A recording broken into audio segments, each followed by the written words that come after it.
အမေလူတိုင်းဟာရွှေတွေငွေတွေကိုပဲတန်ဖိုးရှိတဲ့အရာတွေလို့မှတ်ယူနေကြတော့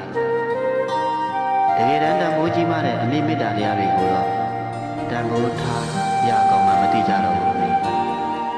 အမေဆိုတာရွှေနဲ့လည်းရှင်လို့မရသလို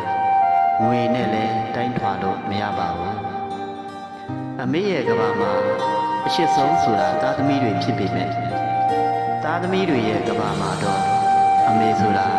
တချို့တဝက်ပဲရှိကြပါလိမ့်မယ်လင်ရှိမယားရှိ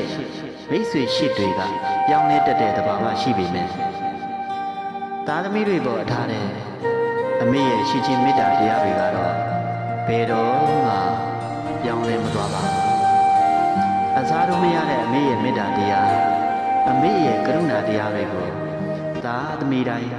တန်ဖိုးထားတတ်ကြရင်သိကောင်းပါပဲဗျာ